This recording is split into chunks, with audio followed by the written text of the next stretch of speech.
So, for this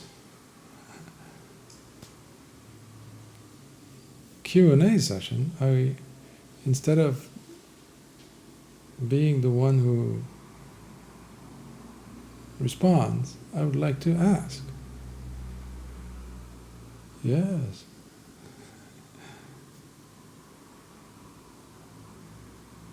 What is dukkha?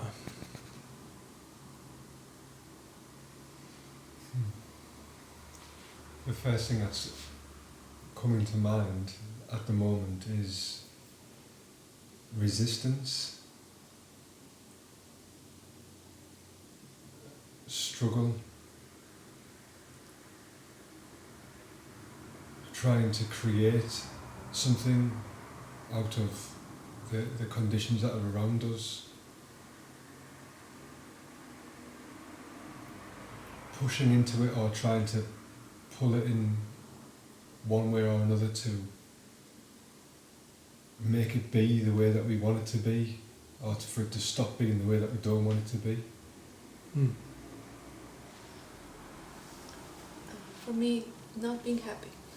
Not in being happy. some shape or form. Being sad, angry, disappointed, frustrated, annoyed. Where do you feel dukkha, suffering? Where does it happen? The not being happy part. Where? In the body. In the body. How does it feel? Tense, tight, hot, Tense, tight, hot, heavy, heavy. Anything else? dark. Is it comfortable? No, but How about you? This is going to sound strange, but I feel like it's almost the opposite. I feel like it's experienced by the body, but it's in the mind, and there's a negative emotion here at the minute, and it feels like obviously there's something going on, because it feels like it can be quite pleasant because there's strength behind it. I know that sounds strange. But okay. When you're describing that it could be in the mind, what is the body doing at that time? Yeah, I suppose actually it is tight. Yeah. Anything else? Could you It's go? on edge. It's on edge. It's on edge. Is that comfortable? No, not at all. No. It takes actually a lot of presence to even see it. Ah. So is it safe to say that, given what you just said, that initially you said about the mind experiencing it, suffering, dukkha, more so feeling it there in the mind, and then when I asked, what is the mind doing, you said, well, wait a minute, I think, yeah, there is tension in the body and the tightness and uncomfortable. So is it safe to say that there could be, and there usually is, a discrepancy? There is a lack in communication between the mind and the body? Is that Yeah, it feels like it. Yeah, it feels like it could be all. In part, it's that maybe the body is a victim to the past momentum, because actually the body is just it's not, the body isn't creating anything. It's just being abused by. Okay. So we roughly located dukkha by saying that it is happening in the body. Usually that also means that the behind the scenes, the main player could be the mind, and usually it is. But, so the where part we've kind of established, yes? When is dukkha? Yes. Yeah. I know in English, sentence structure-wise, it might not be the most apt, but existentially speaking, when is dukkha? When there is movement, restlessness. Okay, let me ask again. When does dukkha occur? In what space, temporal space, does dukkha occur in your living experience? Now, When is now? here, present. Present. What about you? Yeah, it's now. It's present. Yeah. Do you suffer in the past? No. Do you suffer in the future? No. What about you? No? Hmm.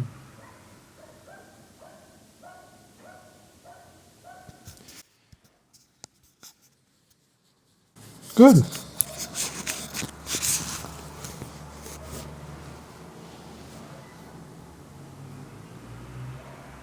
There cannot be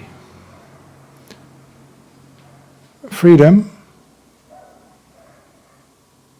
from pain, sorrow, suffering, dissatisfaction. In other words, disappointment, without appreciating that state, without taking that state as the truth of whatever it is that it is manifesting as, instead of wanting to get rid of it. This is difficult.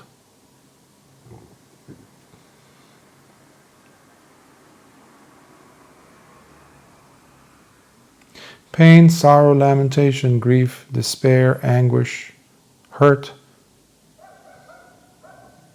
experiencing sense of loss is,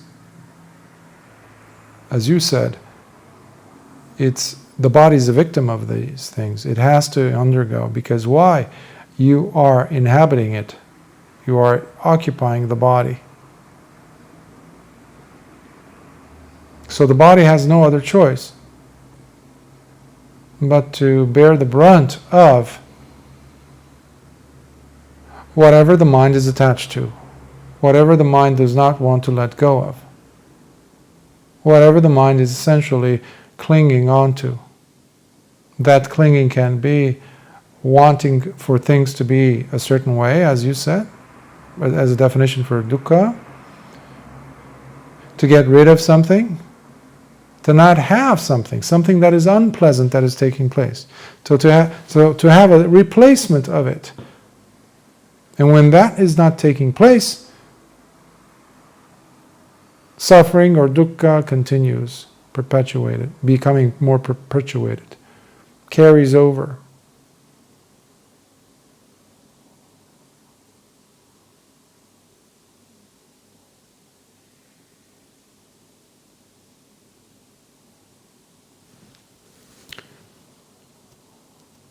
The first step is to understand the value of appreciating dukkha.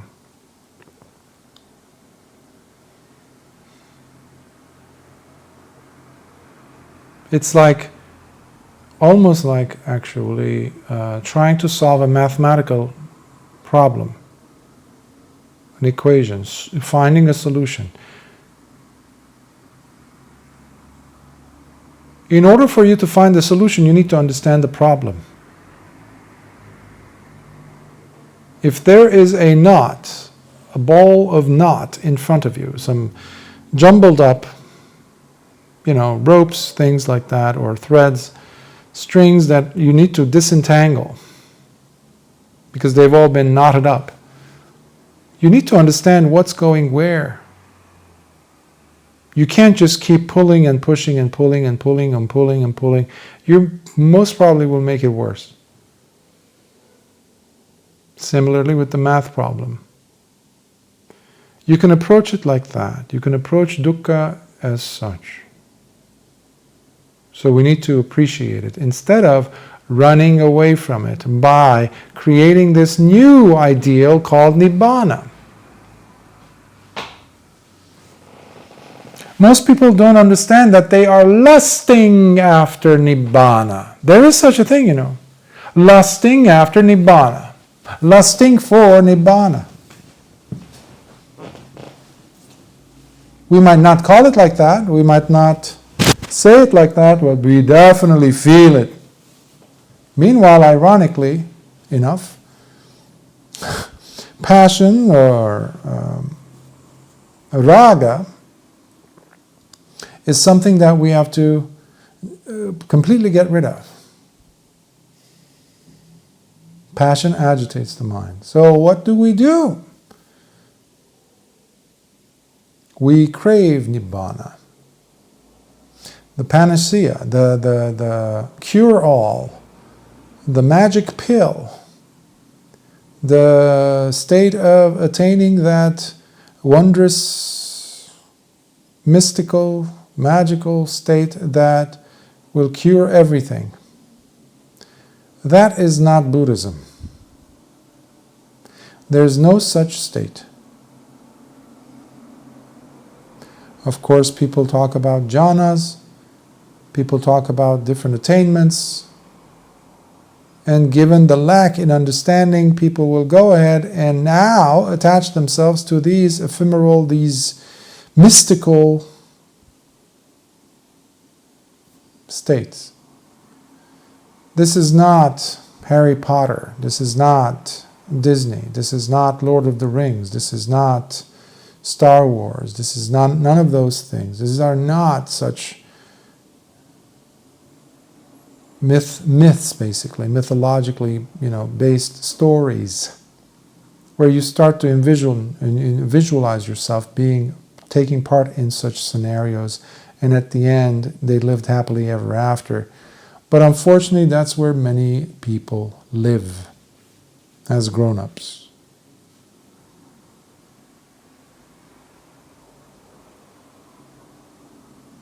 So this requires maturity of understanding. It takes maturity to stay with the pain. Again, most of the time it is not even physical pain.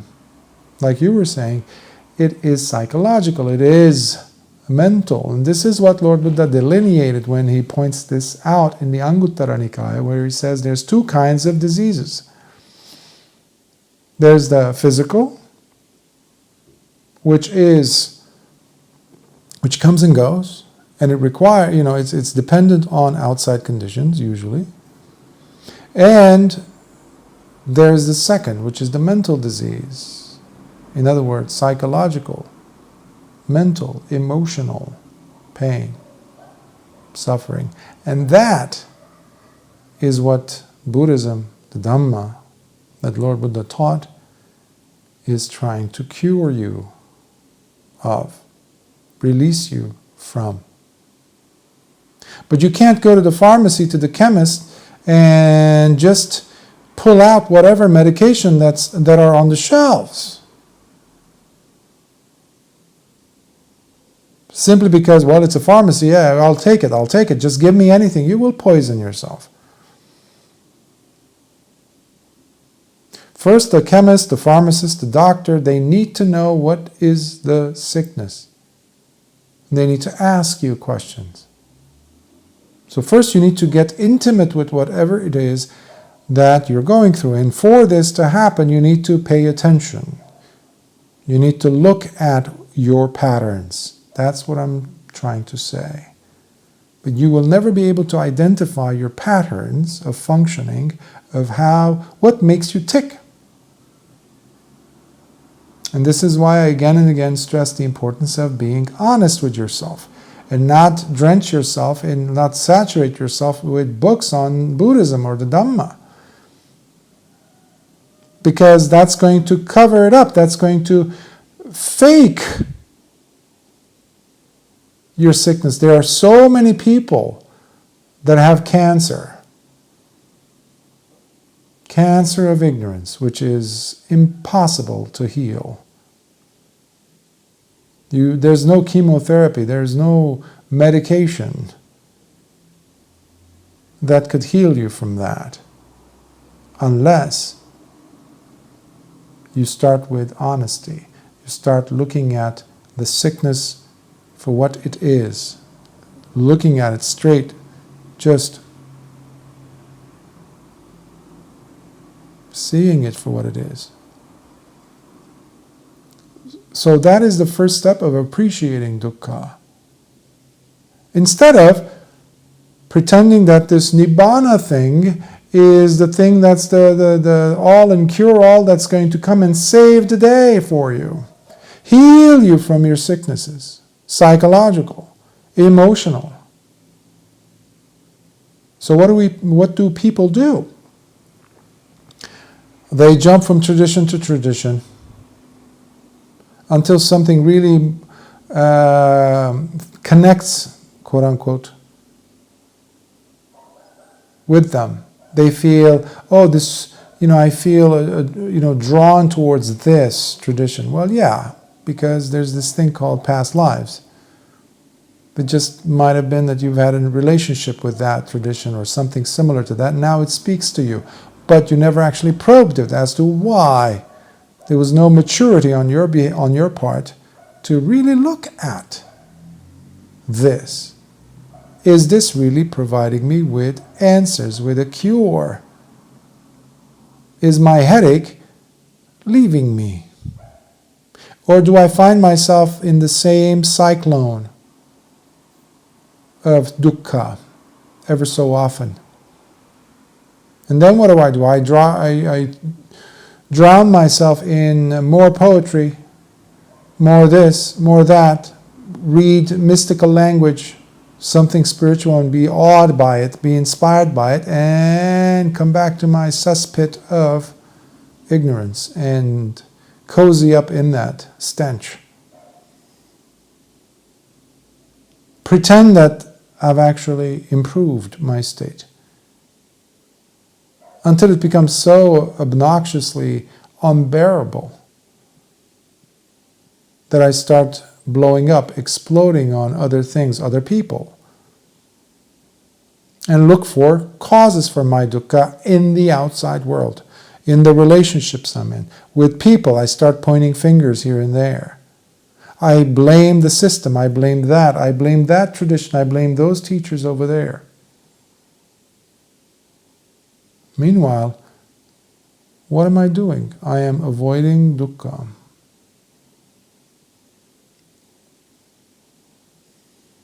While at the same time I'm having these lofty goals of attaining Nibbana. Ooh la la. Reading suttas. Ooh, wow. Or knowing terms about the Dhamma. Oh, I'm after the jhanas. Thank you very much. Jhanas are not going to make you wiser, if and when they do occur. And by the way, they're temporary.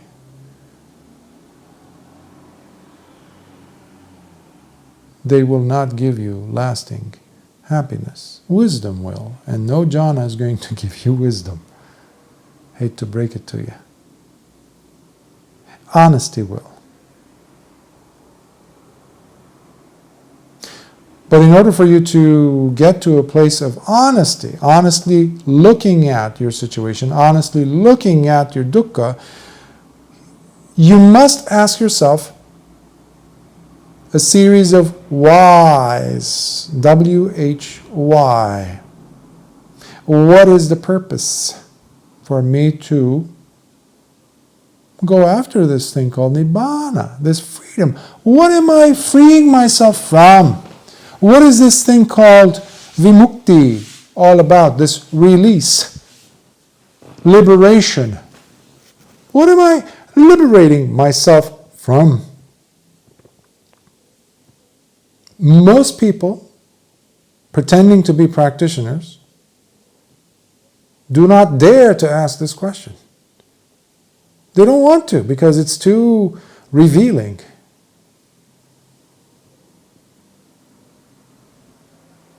Because you basically are calling yourself out.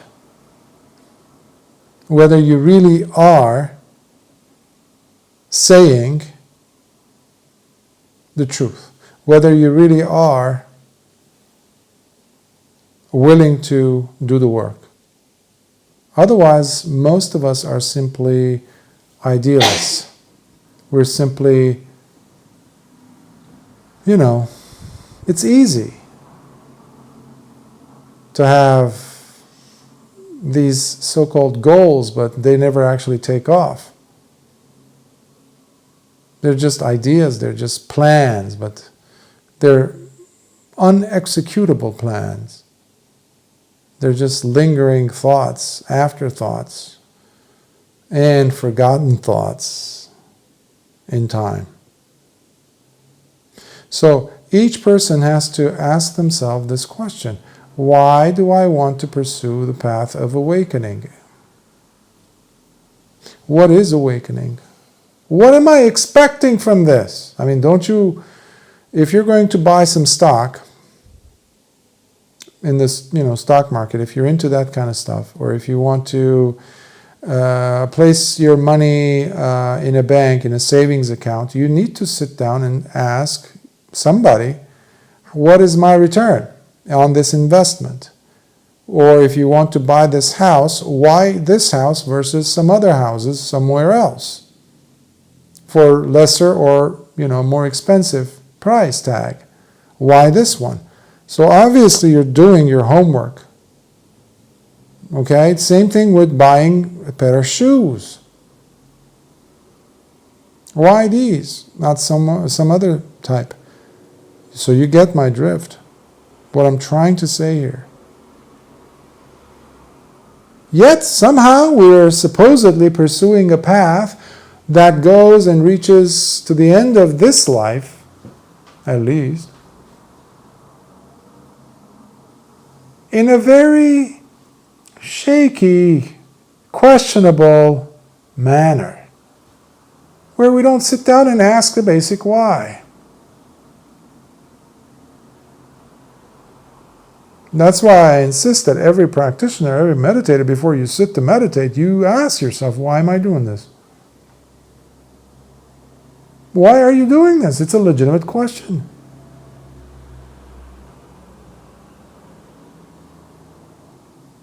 When you go to your work every morning, when you're driving through difficult situations, traffic, etc., there's thousands of steps that you have to go through by the time that you leave your house, in many cases.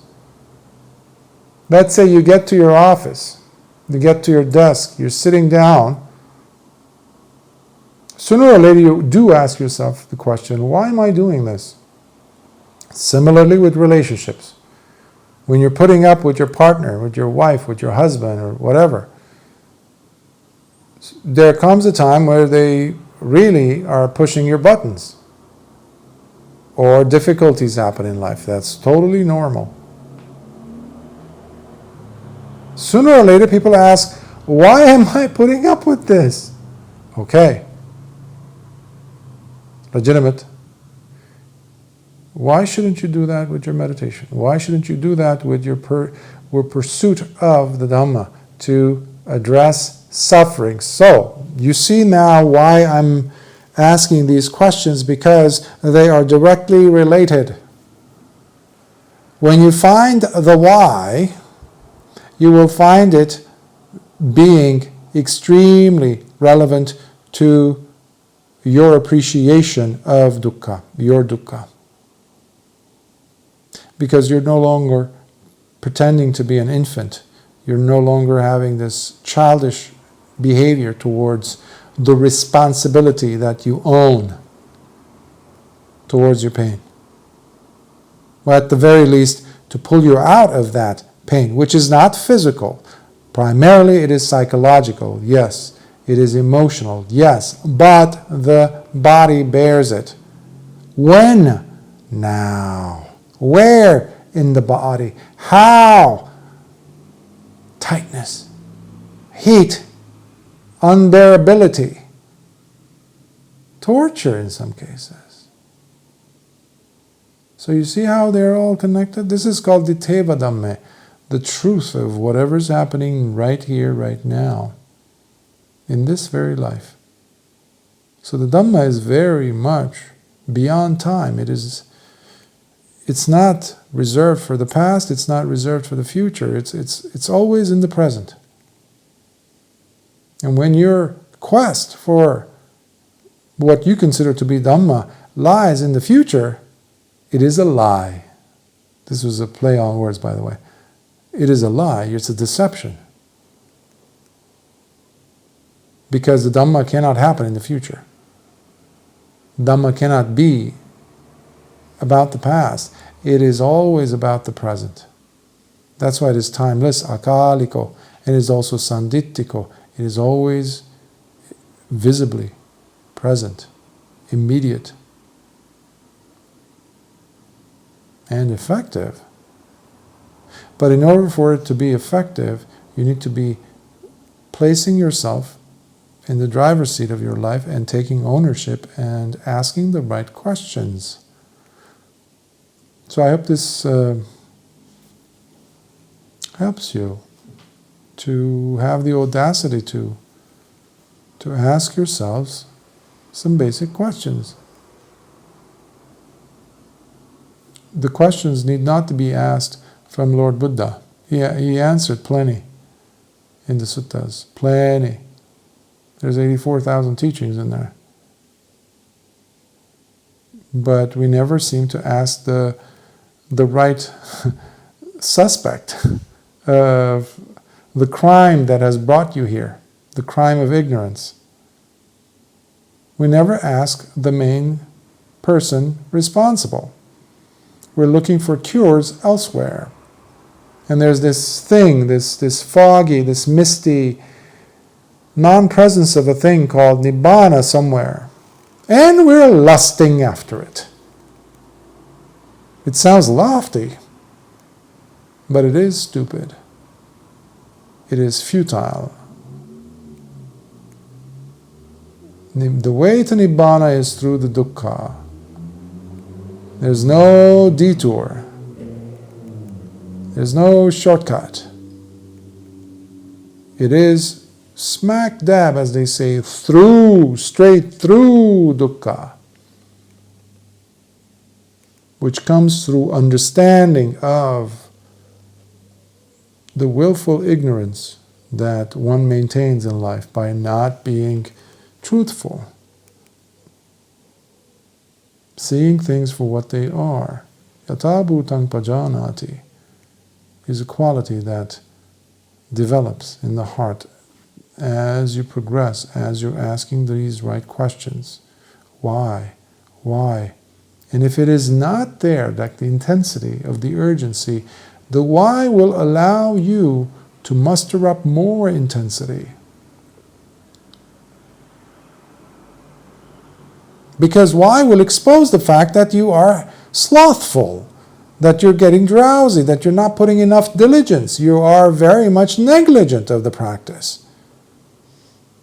Yet somehow you want to go to the pharmacist or the chemist to cure your illness. Why? Because it is inconvenient. The tightness. You just want it to get away from that pain. No, that doesn't work. You need to look straight into the eyes of dukkha. You need to understand and appreciate it first and see it for what it is. That way you'll be able to solve this mathematical problem, if you want to call it that. Questions? Any thoughts or? It really does. What I took from that is it really does put the responsibility back onto me. Instead of wasting time blaming other people when I've got so much ability to sort the problem myself, take ownership of it, and to then put energy into that as opposed to try to create perfect conditions so that I don't suffer. So thank you. But please be mindful of, you said, not putting the blame on others. When you're saying that, part of the brain will remember or think of that to be the same as, okay, now, but I know who to blame. Me. That is like running away from the rain only to get caught up in a hailstorm. That's an old saying that my parents used to say. Basically, you're stuck now. Again, because blaming yourself also will not get you to face dukkha proper. Because you're taking it out on you. That's not really solving anything. So honesty does not mean blaming anyone. There's a fine separation here, distinction that needs to be made. Yes, momentarily you will see as to who or what is the culprit party. Like I was saying, the suspect, the criminal here. Okay, I see it, okay, and then I'll hone in. I am here after all. There's no other player, there's no other protagonist living this life of mine. I am the only audience member here because it's my movie. I have the only seat in the house, and it's the front row seat of my life. I'm the driver. Okay. So I'm stuck with me. Okay. So what are we dealing with? Patterns. So this is where your sati comes in, the mindfulness, and sampajanya tells you, oh, did you see that? Did you see the pattern? Did you see? This is what's happening. Oh, okay. You become honest. You don't blame this or that. And you say, I'm the one who's doing it. I'm not putting in sufficient energy in this department. Okay, that means I have to muster up the energy. I don't have muscles in this area. I need to develop them. Okay, so I start new regimen of practice. This is why we have sila, practicing of precepts. Yes, willpower has something to do with it, but it's not everything. Willpower can be very deceptive. It tells you that you are a very, very, moral person, very ethical based person, very, very virtuous person, but you would not be. That's how, the mind is such a trickster. So you're going to be in the middle of a difficult situation, and you're going to choose the tough act. You're going to make a tough choice. Tough because you're breaking against the old patterns that stuck you in dukkha. This is how you build new muscle. This is why we take 5 precepts every day as lay people. But it is a start. It is a start. Becoming a virtuous person, living a virtuous life does not happen in a vacuum. It depends on others, other factors, other situations, other people. But especially it requires you to place yourself in situations where you must face those patterns. Just like a person who goes and tries to build muscle, they need to use resistance force, dumbbells, weights, free weights, resistance bands, their own body weight, gravity basically, to push against, to pull against. And all of a sudden they will be able to stand up straight, have a proper alignment in their body. Similarly with the mind, similarly with your emotions. You won't be making stupid choices. You won't be hanging out with the wrong people, the wrong crowd, and then blaming your misery on some sankhara somewhere, like we were talking about yesterday. Some past life event. No, your happiness is very much dependent on your choices now in this life, in the present, now. So please don't blame the sankharas for everything.